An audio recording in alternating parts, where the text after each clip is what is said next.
lose weight, and achieve health goals. It burns calories quickly, it's good for our physical, mental, and emotional well-being, and it's relatively low cost. So, in this video, you will know how much you have to run for weight loss. There are around 3,500 calories in a pound of fat, and the average person burns around 8.5 calories per minute. That means 30 minutes of running will burn about 255 calories. So, if you wanted to lose 5 pounds, you would need to run 180 miles, if you didn't change anything else about your lifestyle. This is, of course, unrealistic for the majority of us, which is why it's important to factor nutrition into this equation. Making smart choices with your nutrition will go a long way with losing weight while running. The safest weight loss is around 1 pound per week if you weigh under 150 pounds, and 1 to 2 pounds per week if you weigh over 150 pounds. This will be a 500 calorie per day deficit through a combination of exercise and cutting calories. Now, you may be thinking, the more I run, the more calories I burn, which would be true if our bodies weren't so great at adapting. The more often you run, the more efficient your body becomes, meaning, you'll burn fewer calories, doing the same amount of work, the more time you do that work. Not to mention, overtraining increases your chances of injury. Fortunately, interval running can help you to lose weight. See how interval running can help you lose weight.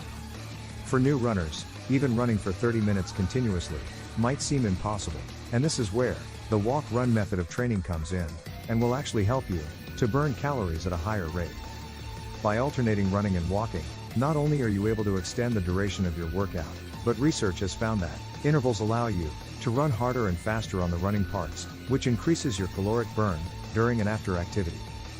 After high-intensity intervals, your metabolism will be so revved up, it will continue to torch those calories for up to 14 hours after you stop. Runners of all levels and abilities use interval workouts with walk breaks to get the most out of their workouts.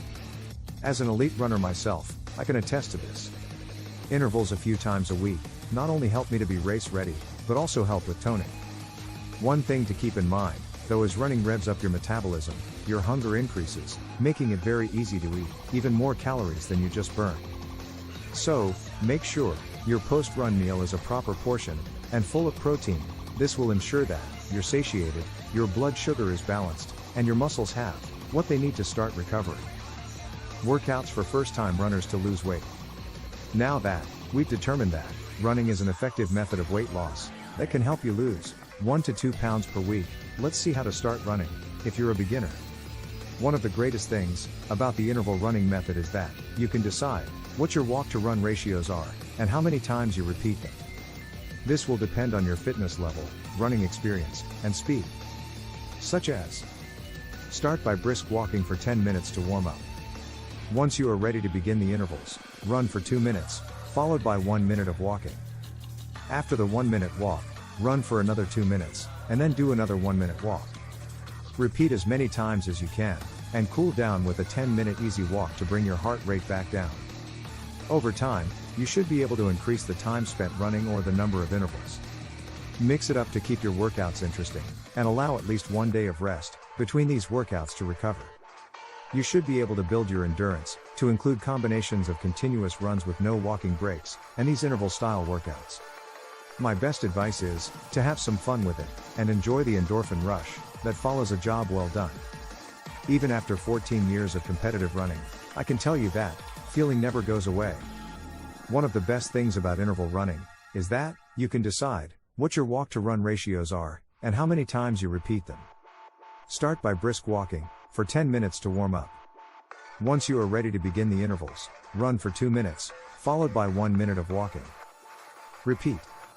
Finally, if you want to shed unwanted pounds, running is a step in the right direction. Having a regular exercise routine and eating a healthy diet are 2 powerful weight loss tools at your disposal. It may take some time to reach the weight you're striving for, but that's not necessarily a bad thing. Research has found that people who lose weight quickly tend to gain it back quickly as well, whereas those who lose weight slowly will make the lifestyle changes to keep the weight off for good. The safe way may be slower, but it'll keep your weight from wildly fluctuating.